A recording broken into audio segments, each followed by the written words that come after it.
el primer problema, estamos en un sangrado transrectal.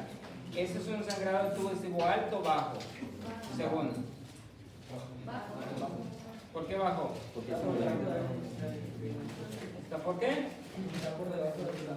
Ok, muy bien. Entonces ya entendieron ese concepto. Entonces, otra cosa, cuando tenemos un sangrado en tubo digestivo, ¿cuál es el estudio que vamos a pedir? ¿O qué se hace para...? ¿Qué es? O sea, ir a ver el sangrado, al menos que sea masivo, el paciente está inestable, pero mientras el paciente está estable, hay que ir a buscar el sitio del sangrado. Eso es lo que está intentando decir esta pregunta también, ¿verdad? Entonces podemos ir aprendiendo cosas, aunque no estamos en eso, pero ya sabemos que un sangrado vamos a ir a ver, ¿verdad? Ok. Le dicen endoscopia de duodeno y estómago, no encuentran nada, y luego le hacen una colonoscopia hasta la bóveda y tampoco encuentran sitio de sangrado.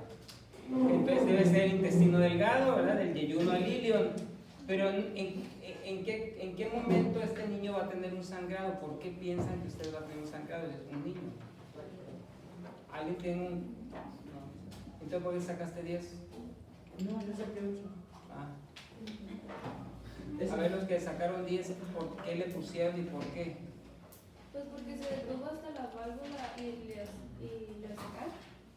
Desde ahí dejaron de revisar. Entonces lo más probable es que a 1 metro después de esa válvula es donde va a estar el problema. ¿Y por qué no está a 2 metros, o 3, o 4? Sí, pues porque no se había contado. No. Yo pensé que era la unión pero no. A ver, ¿quién más piensa? ¿Qué puede ser algo que esté sangrando en este niño?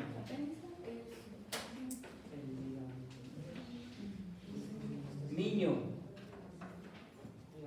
Los que sacaron 10, ¿qué le pusieron? ¿Por qué le pusieron? Me imagino que pensaron en algo. A ver. Pues ahí llegó, no siguió explorando. Porque hasta ahí llegó y se exploró. Esa fue la lógica de pensamiento. Pues es que aparte, si llegó hasta ahí, pues ¿cuál era la respuesta? ¿Qué puede haber en un niño que puede sangrar que sea anatómico?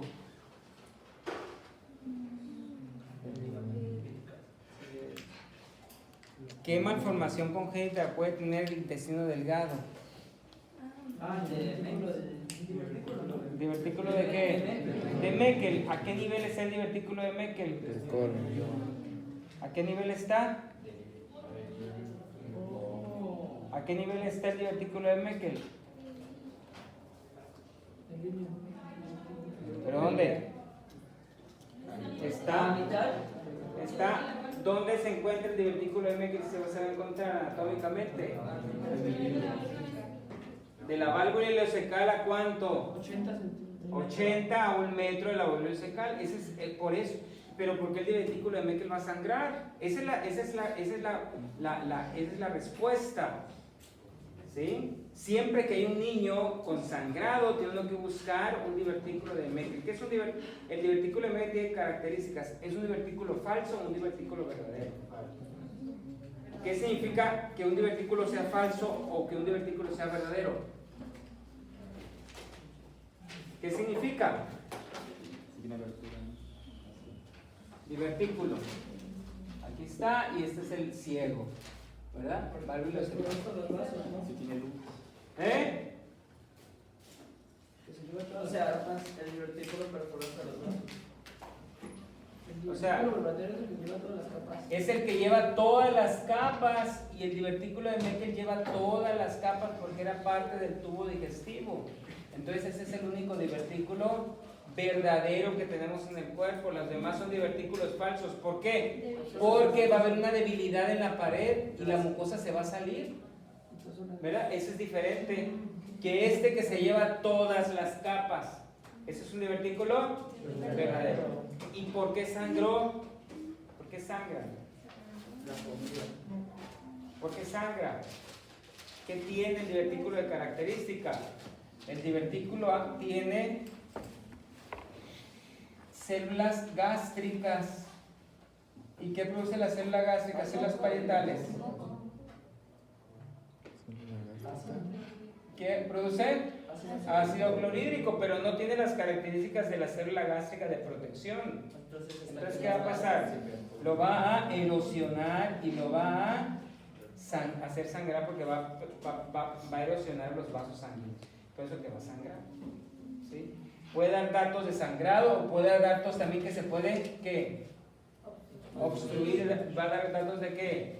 Tipo apendicitis, ¿se dan cuenta? Entonces, son dos características. ¿Sí? Por eso que si nosotros hay un paciente que tiene apendicitis y resulta que datos de apendicitis y nosotros lo operamos porque ahí dice, ¿verdad? Otro cuadro, ¿sí? Rebote positivo, irritación peritoneal, ¿qué es? Quirúrgico, se tiene que operar. Si encontramos un apéndice normal, entonces ¿qué tenemos que hacer? Buscar hasta 1 metro el ilion para saber que no haya un divertículo. ¿Se dan cuenta? Esa es una cosa anatómica y embriológica que siempre debemos de. No todos tenemos divertículo de Meckel, pero cuando haya puede tener esos problemas. O debuta como una apendicitis o debuta como un sangrado. ¿Se dan cuenta? Hay que tener en cuenta eso. Un niño que acude por diarrea en varios meses de evolución, o sea, él tiene síndrome de malabsorción. ¿Cuál es el de eso que está más comprometido? El ilion, ¿verdad? Siempre hay que tener en cuenta que el ilion es más importante, aunque el yeyuno también, pero tiene características distintivas el ilion. Hombre de 18 años, etcétera, etcétera, tiene rebote positivo, ¿qué le vamos a hacer? Vamos a operar, ¿verdad? Exploración quirúrgica, rebote positivo, ¿verdad? Hombre de 80 años que acude a presentar dolor abdominal y no puede evacuar. Tiene 24 horas y así está muy distendido, dolor y está distendido, nunca le había pasado, 80 años. El problema se evidencia asa intestinal, ¿dónde? Distendida, ¿dónde? Cuadrante inferior. ¿Qué es eso? ¿Cuál será? El sigmoides. ¿Y cómo se llamará esta enfermedad? Vólvulos, ¿verdad? Se torció, nunca le había pasado al señor. El señor es ya grande, se empieza a hacer más flácido y puede torcerse. Se le hizo una autorización a un paciente que murió de sepsis abdominal. Se murió el señor con una apendicitis. ¿Cuál será la causa de que se comprometió el apéndice? Obstrucción por tejido linfoide, ¿verdad? Hombre de 31 que se metieron a su casa a robar. La reacción de susto del tubo de deseo, ¿qué va a hacer? ¿Es simpático? ¿Qué va a hacer? Vasoconstricción. Muy bien, vasoconstricción. Perfecto. Ahora vamos a empezar a hablar de riñones. Vamos a hablar de riñones y terminamos el último tema con la inervación. ¿Okay? Riñones. Sí, la vía urinaria, pues. La vía urinaria y también la glándula suprarrenal. Entonces, ahí tiene el riñón. ¿Qué forma tiene el riñón? Un frijol, ¿verdad? ¿Qué tamaño tiene? Como 10 centímetros. 10 por 5 por 2,5 de grosor. Otros dicen 12 por 6 por 3, es lo mismo. Depende del chivo de la pedrada, ¿verdad? O sea, si es una persona muy grande, pues va a tener un riñón un poquito más grande. Más o menos pesa ¿cuánto? ¿Cuánto? 300 No, 150 gramos, ¿verdad? Es de ese color, así como lo ven ustedes, es un color rojo pardo, ¿verdad? Y tiene más consistencia que el hígado, es un poquito más firme que el hígado. Ok, el riñón. Ok, ¿de dónde a dónde está? Más o menos de T12 a L3. ¿Cuál es el más bajo? El derecho por el derecho. Muy bien. Tiene un pared anterior, ¿verdad? Tiene una pared posterior, tiene un borde convexo lateral, un borde cóncavo medial donde van a entrar los vasos renales, tiene un polo superior y un polo inferior. Ahora, ¿con quién se relaciona? Cada riñón. Atrás, ¿con quién se relaciona? El polo superior, ¿con quién? Con el diafragma, y aquí en la parte medial va a estar ese músculo.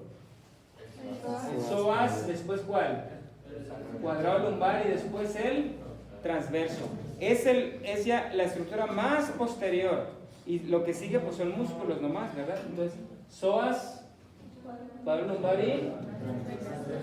y el polo superior con la parte posterior con el diafragma. Y el polo superior evidentemente tiene la glándula suprarrenal, que no tiene relación con él, son separadas, juntas pero no revueltas. Ahorita vamos a ver la función de cada una de ellas. ¿Ok? Y también en la parte posterior están saliendo estos nervios, que son los nervios, ¿sí?, ilipogástrico e ilio inguinal, que son parte del plexo lumbar. ¿Ok? Esa es la parte posterior, pero ¿con qué se relaciona en la parte anterior? Muy importante. Aunque ninguno está íntimamente unido al riñón, ¿sí? Ok, pacientes muy delgados sí puede ser, pero vamos a verlos. Ahí está. La parte polo superior, ¿qué es aquí? Hígado, su pared desnuda, y la pared y la parte intraperitoneal. En el polo inferior, el colon. En la parte anterior medial, este sí es el único que está más relacionado con él, el duodeno, la segunda porción del duodeno. Si hacemos una cirugía y no nos damos cuenta, perforamos el duodeno, porque sí están bien íntimas, bien pegaditos, pero lo podemos separar. ¿Ok? Entonces, duodeno en la pared anterior y medial. ¿Ok? Hígado y el colon. Pero el riñón izquierdo, ¿qué tenemos aquí? Estómago, vaso, ¿sí?, páncreas, ¿sí?, el colon. Van a ver ustedes que el riñón, así como se ve, pareciera como que están pegados las estructuras, pero no. Vean ustedes que va a estar cubierto por una grasa, por 2 capas de grasa el riñón. ¿Ok? Vamos a ver. Vean ustedes la pared posterior rápidamente. ¿Este cuál es? Psoas, cuadril lumbar y el. Así es. Y vean estos nervios que están saliendo. ¿Ok? Que son los hipogástrico y ilio inguinal, y que están entrando, porque ¿entre qué músculos? Igual con los intercostales. Transverso y el interno, oblicuo interno. Se están metiendo. Ok, muy bien. Ahí están las relaciones que tiene la parte posterior, la onceava costilla, la doceava, el diafragma y los músculos que acabamos de ver. Ahora, antes de irnos a la parte interna, quiero que vean una. Aquí está. Estas son las. ¿Cómo se llama? Las capas que lo van a cubrir. Fíjense bien, como toda víscera maciza tiene una cápsula. ¿Sí lo ven? Una cápsula. Después de esa cápsula va a tener que grasa perirrenal. ¿Sí lo ven? Perirrenal, que se mete a la parte medial que se va a llamar el ilio. ¿Sí lo ven? Y esto va a ser el seno renal, donde está el ilio, donde están los vasos. Después tenemos una capa, esta capa, que va a ser la fascia renal, que la va a, más o menos, que la va a aislar de todo lo demás. Fascia renal, que también le llaman fascia de Gerota, con G de gato. Fascia de Gerota. Y después, en la parte más externa, tenemos lo que es la grasa pararrenal. Ven ustedes que no hay no hay algo que esté relacionado con el riñón íntimamente. La divide siempre ¿quién? La grasa perirrenal y la grasa pararrenal. Esos son los que la van a envolver el riñón y lo mantienen fijo.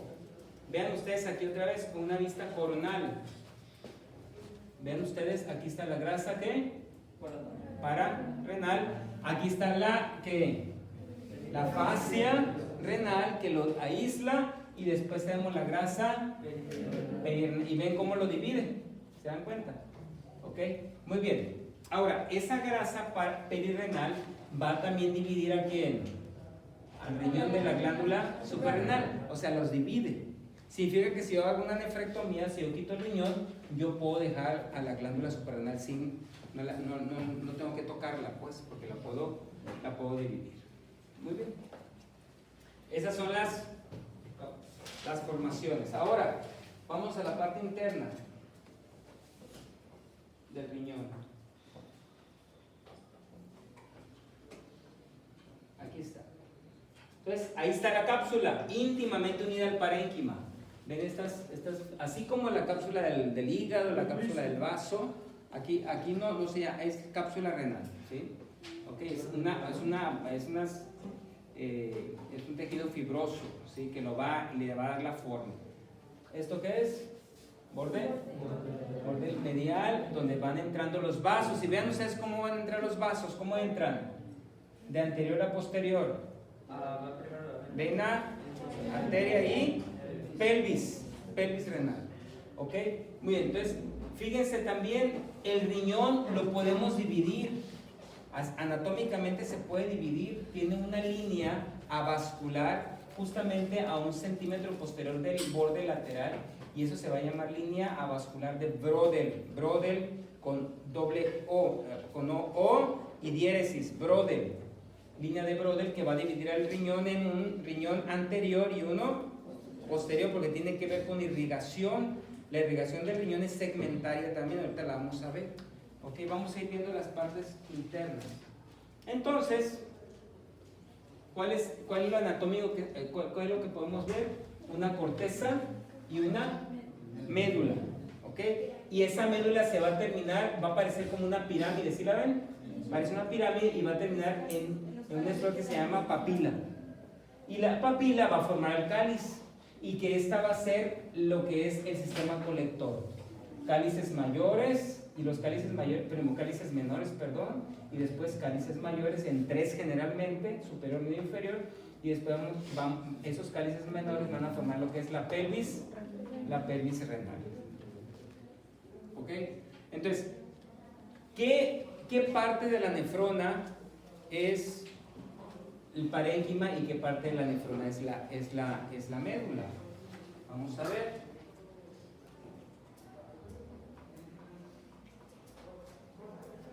Vamos a revisando esto de todos modos. Aquí está. ¿Qué parte de la nefrona es el parénquima y qué parte de la nefrona es la médula? ¿Ustedes ya conocían? Rápido. Arteriol aferente, ¿este qué es el? Glomérulo. ¿Después qué es? Cápsula de Bowman. Después túbulo contorneado proximal. Asa de Henle. Descendente, asa de Henle. Túbulo contorneado distal. Ascendente, túbulo contorneado distal, túbulo colector. ¿Qué parte de la corteza es la nefrona? La corteza es Glomérulo, la cápsula proximal y Bowman. distal y parte del colector. Pero la médula, que son prácticamente asa de Henle y el túbulo colector. ¿Se dan cuenta? ¿Ok? Entonces,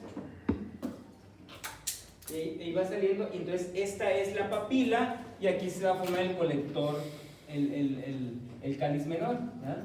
Que se van a juntar varios cálices, se van a formar el cáliz mayor, y después los 3 cálices mayores se van a formar la pelvis. ¿Ok? ¿Así vamos bien? Muy bien. Y ahora, ya con esa anatomía básica, ¿sí? Entonces podemos entrar aquí en vertical el riñón. ¿Quién irriga el riñón? La arteria renal. Que es par, ¿verdad? Ya sabíamos eso, más o menos está a nivel de L1, L2, la arteria renal. ¿Ok? Y entonces se va a dividir, por eso aquí, ¿ven ustedes la división? ¿Ven que se divide en anterior y qué? Y posterior. La anterior se divide aún más. Pero para fines prácticos, yo lo único que quiero destacar es que el riñón se divide en forma que se irriga en forma segmentaria. ¿Como qué otra cosa? Como el vaso. En un riñón anterior, un segmento posterior. El anterior se divide todavía más. Superior, superior, inferior, inferior. Todavía el anterior se divide. Y por eso les voy a poner esta división. Vean ustedes. Aquí está. ¿Ven? El anterior se divide en más y el posterior. Y esta línea que está aquí es la línea de... ¿Cómo le dicen? Línea de Brodel. Línea de Brodel. Entonces el drenaje venoso, la irrigación se da ¿por quién entonces?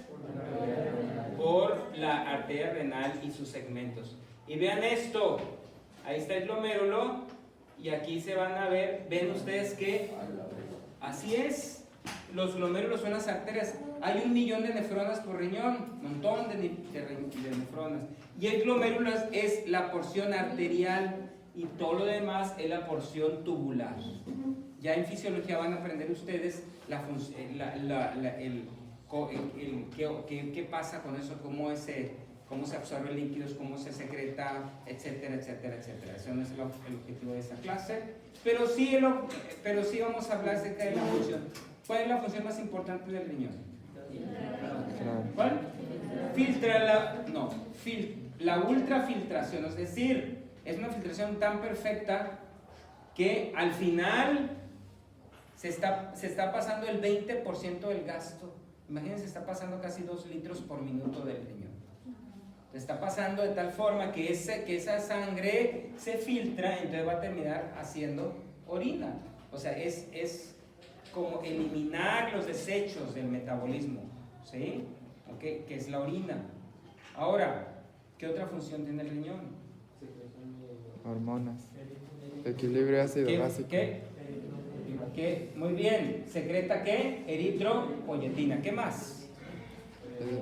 Equilibrio de presión arterial. ¿Por medio de qué? ¿De qué secreción de qué? ¿De la? Angiotensina. No, la angiotensina no está ahí. Es la renina. La renina es la enzima que va a convertir en angiotensina. ¿Ok? Muy bien. ¿Qué más? ¿Qué otra función va a tener? Me faltan más funciones. La eritropoyetina, la renina, el... Hormonal. ¿Cuál? ¿Cuál? Cortisol. No, es riñón, no es glándula suprarrenal. Me falta otro más. Funciones. Entonces, control de la presión arterial, dijeron por el sistema renina angiotensina, aldosterona. ¿Qué más? La ultrafiltración, la eritropoyetina. ¿Me falta más? Equilibrio ácido. Equilibrio ácido básico también por medio de todo este sistema. Y me falta una más, muy importante. ¿Qué hace? Usted ya vio en bioquímica vio las vitaminas. ¿Qué pasa en el riñón con la vitamina? ¿Cuál? ¿La vitamina? La D, ¿qué hace? ¿Lo viste, verdad? ¿Sabes que sí se ve? ¿Sí o no se ve? Sí se ve. Se cambia en 1 colecalciferol a ¿qué? A 1,25 dihidrocolecalciferol. Ahí lo hace el riñón. Entonces significa que si yo tengo un problema de riñón, ¿alguien tiene algún pariente, familia, conocido, alguien que tenga insuficiencia renal crónica? ¿Que estén dializándolo porque ya no le funciona el riñón? ¿O qué? Bueno, ¿qué tiene el paciente? ¿Qué va a tener? Díganme, en relación a lo que no funciona. ¿Qué no va a tener? Insuficiencia. No va a orinar. No va a orinar bien porque no está haciendo la filtración bien. ¿Qué más? Hipertensión. Va a tener hipertensión descontrolada. ¿Qué va a tener? Va a estar ácido. Va a tener desequilibrio ácido básico. ¿Qué más va a tener? Hinchazón, edematización. Edema. ¿Qué más va a tener? Vean en relación a la función. ¿Qué más va a tener? Eritropoyetina. ¿Qué más va a tener? ¿Qué hace la eritropoyetina? Ya, sí. ¿Qué va a tener? Anemia. Anemia. Eso pensé en anemia. ¿Y qué va a tener en relación a la vitamina D? Va a tener alteraciones en los huesos, osteopenia.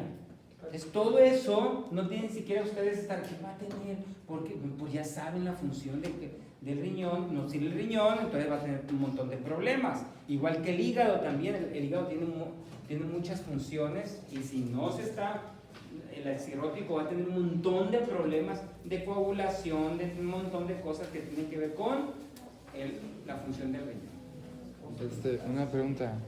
A mí me confunde qué irriga el riñón para darle oxígeno y qué lo irriga para filtrar. Es lo mismo.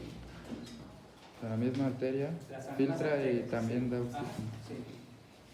Es la misma arteria. Muy bien. La irrigación ¿dónde va el drenaje venoso entonces? ¿A dónde va? ¿A la vena renal? ¿Y dónde va la vena renal? Aquí están. A la vena cava. Por la lógica, ¿cuál es la vena más larga? ¿La derecha o la izquierda? La izquierda, y pasa por delante de la aorta. ¿Cuál es la arteria más larga? La derecha, y pasa por detrás de la vena cava inferior. Muy bien. Muy bien. Esa es lo que es el riñón. ¿Ok? ¿Ok? Y después, ¿qué sigue entonces con el riñón? ¿Qué dijimos? ¿Qué sigue? La pelvis renal, que va a ser ya el sistema colector, y ese va a ser el sistema de drenaje, el sistema sí, el sistema que va a llevar la orina. Y ahí va bajando el riñón, el uréter. Aquí está el uréter. ¿Ok? Aquí va bajando el uréter. Más o menos mide unos cuantos, ese libro. Depende, ¿verdad? Depende. Pero más o menos 25-30 centímetros. Y lo importante del uréter, sus capas. ¿Sí? Vamos a ver, ¿qué tipo de epitelio tiene el uréter? Todo el sistema colector, desde la pelvis transicional, ¿verdad? Un urotelio, se llama urotelio. Es células transicionales. Después tenemos la pequeña capa de su mucosa. Y después, ¿qué más tenemos? ¿Qué hace el uréter? Hace peristalsis. Entonces debe tener ¿qué? Músculo. Es como el tubo digestivo. ¿Cómo es? Circular, longitudinal. Aquí no, aquí es al revés. Es longitudinal interna y circular externa. Y no tiene serosa porque no es, son estructuras extraperitoneales. Entonces, vean ustedes, aquí lo importante de esto, es solamente para bajar la orina. Es como el esófago, ¿sí? ¿Ok? Pero aquí, igual que el esófago, ¿qué pasaba cuando iba pasando por los lugares? El esófago muy largo. Pues se va estrechando porque es un tubo fibromuscular colapsable. Si no hay orina, está colapsado. Llega la orina, abre, ¿verdad? Es lo mismo. Entonces tiene tres estrecheces. Cuando pasa la unión uretero-piélica, es la primera estrechez. Después va bajando. Pasa por detrás de las gonadales, ustedes lo ven aquí. Justamente pasa por delante del psoas, por detrás de las gonadales. Y entonces llega a la va a entrar a la pelvis, pasando por arriba de ¿quiénes? Por anterioral, los vasos ilíacos comunes. Es la segunda estrechez. Entonces, primera estrechez, ureteropiélica. Después, y entonces esto más o menos mide unos 5 milímetros. El uréter, la luz es bien estrecha, 5 milímetros, va bajando. Aquí llegan a 4-3 milímetros y sigue la pelvis y llega a la vejiga, a la unión uretero-vesical, y entonces aquí más o menos es de 1 milímetro. Y ahí termina. ¿Ok? ¿Por qué es importante que sepamos todo esto? Se puede obstruir, se puede comprimir, entonces la orina no va a pasar. ¿Cuál es uno de los problemas más frecuentes del riñón? Aparte de las infecciones. ¿Cuál? Cálculos. Y entre más pequeño esté, pues más fácil va a poder salir. Pero ¿dónde se va a quedar? Generalmente se va a quedar en la unión, es la parte más estrecha. ¿Okay? Dicen que el dolor de cálculo renal es muy intenso. No sé, ¿verdad? Se supone que solo se deja pasar, ¿no? O sea, que no pueden verdaderamente, o sea, tienes que dejar que pase por la orina. O se puede quitar el cálculo. Se debe de quitar si no pasa. Si se obstruye, hay que ir por él. A veces son muy grandes. Hay veces que pasan solos, ¿verdad? Ahora sí que los paren, ¿verdad? Dicen que es muy...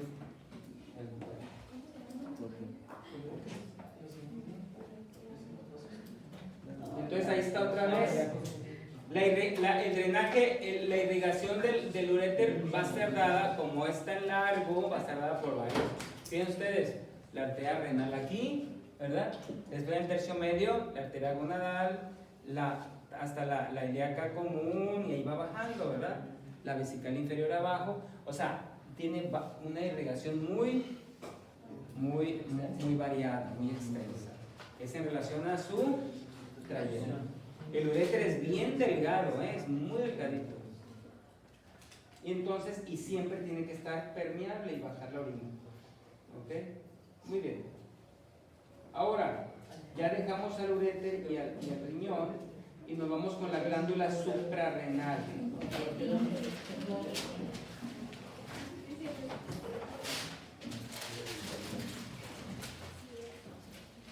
Glándula suprarrenal. Ahí está. ¿Qué tamaño tiene? ¿Qué forma tiene? Como de. Pues la izquierda es como de semiluna, ¿no? Sí, esta es como una pirámide, ¿verdad? Y esta es, y ven interesantemente la relación que tiene la glándula suprarrenal es que está en el polo superior, ¿verdad? Y la pared anterior va a tener a quién? A la vena cava inferior y también va a tener aquí a lo que es el hígado, ¿verdad? Y en la parte posterior al diafragma, y está unida al diafragma, ¿ok? Y la izquierda se mete al hilo renal, ¿sí lo ven? Se mete, en cambio la derecha no. Sí, así son, así son de característica. ¿Qué otra característica tiene? Que Tiene 3. lo separa, ¿sí? Recuerden eso, que lo separa el riñón de la grasa perirenal, ¿ok? Ahora, ese es el color, es lo que les decía, más o menos son bien pequeñas, pesan como 7 gramos, 5 a 7 gramos, y es un color de yema de huevo, así, intenso. Es muy característico porque como aquí hay un montón de grasa, cuando uno está allí tiene uno que diferenciar a la glándula suprarrenal, ¿ok? Entonces, así es. Eso es importante, la anatomía de la glándula suprarrenal. Ahora, ¿quién la va a irrigar la glándula suprarrenal? Son 3. Muy bien, fíjense, rica irrigación, ¿verdad? Suprarrenal superior ¿de quién?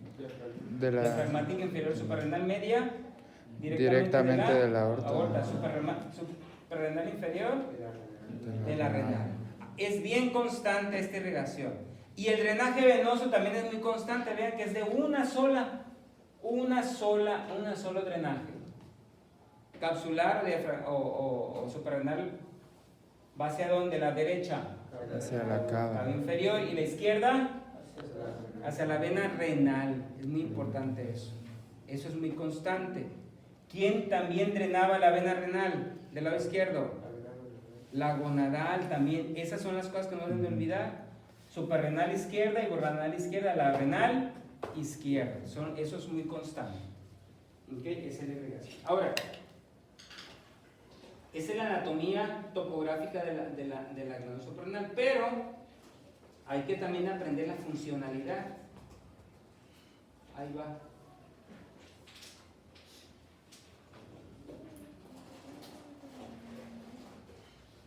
Vean la glándula suprarrenal ahí. Bueno, ya vimos la glándula suprarrenal cómo se relaciona con el riñón. Y ahora vamos a ver la glándula suprarrenal con su drenaje. Ahí está, con su drenaje venoso. Y entonces vemos esto. La glándula suprarrenal tiene ¿qué? Su cápsula, la corteza y la médula. Ahora, vamos a ver la función. ¿Qué función tienen esas dos? Muy importante. Ahora sí, la corteza tiene 3 capas, médico Marc Anthony. 3 capas. Busquen las capas de la corteza suprarrenal y me van a decir qué función tiene.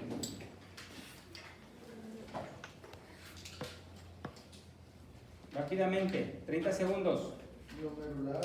Glomerular fascicular y... reticular. Muy bien, son 3 capas, glomerular, fascicular y reticular. Esto viene en los exámenes de todos los lugares, de todos los momentos que ustedes van a hacer. Por alguna razón les gusta preguntar eso siempre. Entonces, esas capas, cada una tiene un elemento que va a producir. ¿Qué produce la glomerular? Mineralocorticoides, la aldosterona. ¿Qué produce la fascicular? Glucocorticoides. ¿Y qué produce la reticular? Andrógenos, hormonas sexuales. ¿Sí? Cada una tiene su función. ¿Ok? En cambio, la médula, ¿qué va a producir? ¿Qué produce? Adrenalina. O sea, se ha dicho que es un gran ganglio simpático. Igual como la cadena simpática, ¿se acuerdan? La cadena simpática. Bueno, él es un gran ganglio simpático, la médula suprarrenal. ¿Cuál es el precursor de la adrenalina? ¿Qué aminoácido? De la adrenalina. ¿Qué aminoácido es el precursor de la adrenalina? Búsquenlo. No se queden mirando, porque todo eso ya lo ven en aminoácidos ustedes en bioquímica. ¿Ya vieron aminoácidos? Muy bien. Entonces tuvieron que haber visto este aminoácido. Aminoácido tirosina. La tirosina, ¿verdad? tirosina, dopamina, noradrenalina, adrenalina. Eso es lo que hace, forma la adrenalina y noradrenalina en la médula suprarrenal. ¿Okay? Esa es la función de la adrenalina, esa es la función de la corteza. ¿Qué pasaría si yo tuviera un tumor en la médula suprarrenal? Búsquenlo, tumor de la médula suprarrenal funcional. ¿Qué pasaría, médico Sandoval? ¿Qué pasaría, Lazo? ¿No puedes buscar?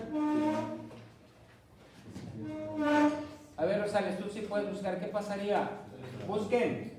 Vamos a platicar de esto. ¿Qué pasaría? Un tumor en la médula suprarrenal tiene el paciente. ¿Qué van a ver en el paciente? Funcional. Generalmente los tumores de la glándula suprarrenal no son funcionales. Eso es muy bueno. ¿Ya? Pero son funcionales en la médula. ¿Qué va a pasar? ¿Cómo se llama? Síndrome de Cushing. Médula. Estamos hablando.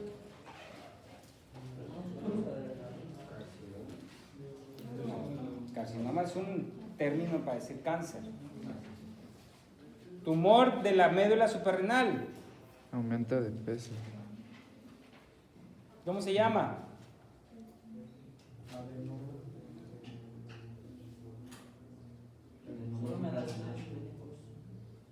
Pícale más. ¿Cómo? Allí está ya. ¿Cómo se llama? Feocromocitoma. Así se llama el tumor de la médula suprarrenal, que va a estar produciendo ¿qué en exceso? Adrenalina. ¿Y cómo va a estar el paciente entonces? ¿Cómo va a llegar? Acelerado, taquicardio. ¿Qué más? ¿Qué más va a tener? ¿Qué hace la adrenalina? Hace vasoconstricción. ¿Qué va a tener? Hipertensión, temblor. ¿Sí? Eso es lo que va a venir. Generalmente son en pacientes jóvenes, mujeres jóvenes que vienen con una hipertensión descontrolada, que no la pueden controlar con nada, hipertensión, ¿sí? Entonces tenemos que pensar en un feocromocitoma, un tumor de la médula suprarrenal. Ahora sí, ¿qué tal si tenemos tumores funcionales de las diferentes capas de la corteza? Si yo tengo un tumor de la zona glomerular, ¿qué voy a tener? ¿Cómo va a venir el paciente? Gordo. ¿Qué va a haber más? Mineralocorticoides, ¿qué es? La aldosterona. Y la aldosterona está unida a la renina, angiotensina. ¿Y qué va a tener el paciente entonces? Hipertensión. Es un paciente hipertenso. Entonces ya tienen dos diagnósticos de un paciente hipertenso: un feocromocitoma o un tumor de la glándula suprarrenal. ¿Se dan cuenta? De la corteza, capa glomerular. ¿Ok? ¿Qué tal si tienen un tumor, un adenoma de la capa fascicular? ¿Qué va a formar? Glucocorticoides. Entonces va a tener, ¿cómo se va a llamar el síndrome? Cushing, ahora sí. Síndrome de Cushing. ¿Sí? ¿Y qué tal si hay una zona, en la zona reticular? Andrógenos. Entonces va a haber virilización o se van a acentuar más los cambios, ¿sí? Si es de hombre. ¿Verdad? ¿Se dan cuenta? Allí el 5% de las hormonas sexuales se producen en la corteza suprarrenal. Lo demás se produce en el ovario o en el testículo, ¿okay? En el hombre. ¿Okay? Entonces, por eso es importante que uno vaya entendiendo estas cosas. ¿Se dan cuenta? ¿Ok? Muy bien. ¿La ginecomastia es producida por...? Ginecomastia es producida por un aumento de estrógenos, ¿verdad? Que se aromatizan. Si está produciendo estrógenos de más en un hombre, entonces va a producir ginecomastia. ¿Verdad? Pero generalmente se produce andrógenos. Sí, es más las hormonas masculinas. ¿Ok? Muy bien. ¿Alguna pregunta hasta aquí? No, ¿verdad? Ok, entonces vamos a seguir. ¿Cuál será otro? Bueno, ya no voy a hablar de eso. Vamos a seguir. No, para que no se me olvide, también el domingo van a preparar unos casos igual que la vez pasada, unos 50 por equipo, pero los léanlos. A veces están tan mal hechos, mal estructurados, terrible, nomás lo hacen al revés. Recuerden que eso no es para mí, no es para que me ponga yo contento viendo lo que ustedes escriben. Es para que ustedes puedan analizar, saber cómo puedo hacer que mi mente pueda relacionar más cosas. ¿Okay? Se juntan por equipos, háganlo bien, ¿sí? 4 respuestas posibles y lo van a entregar el domingo hasta las 11:59. Y el examen va a ser el viernes que viene, tentativamente. ¿Okay? Si me dicen algo de la dirección, pues ya les diré qué va a pasar. Porque van a tener vacaciones lunes, martes y miércoles. Pues lo van a llevar hasta nadar y todo, un día de campo. El congreso. Bueno, ok, vamos a seguir, tranquilos. Falta.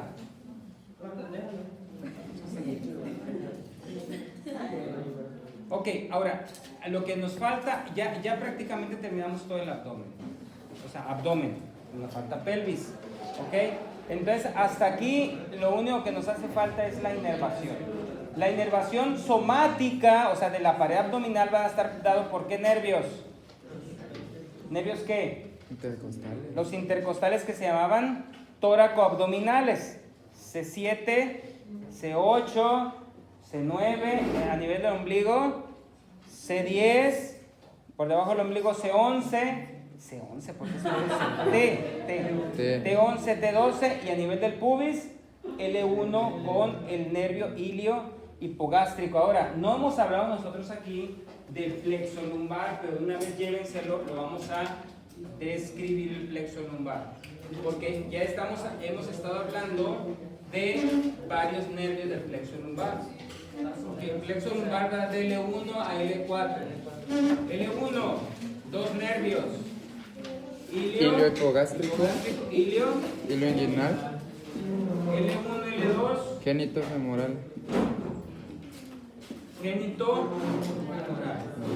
L2, L3. Cutáneo femoral lateral. Ese va a ir acá. L2, L3, L4. Femoral. Femoral, el más grueso de todos, ¿verdad?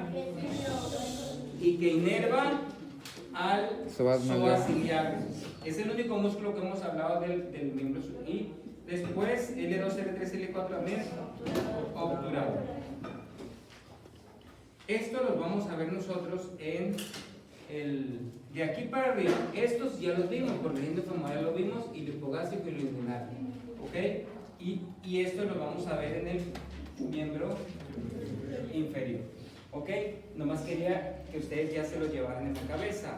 Ahora, la inervación de la pared abdominal está dada por esos nervios, por estos aquí, el hipogástrico, y el inguinal aquí llegaba, ¿verdad? ¿Ok? Entonces, la pared abdominal va a responder a ¿qué? La musculatura como es somática, pues se va a mover en base a los movimientos que uno haga. Y la piel, el tejido cerebral, todo va a responder a ¿qué? La sensibilidad. Frío. Frío, calor, dolor, presión, es somático. ¿Ok? Ahora, las vísceras van a responder a ¿qué? ¿Sí? Y van a moverse en base, y van a secretar en base, unos a hormonas y otro al sistema autónomo. Entonces, ¿cómo se está comportando el sistema autónomo? Muy bien, vamos a empezar con el vago. Ah, no, ya son las... Descansen.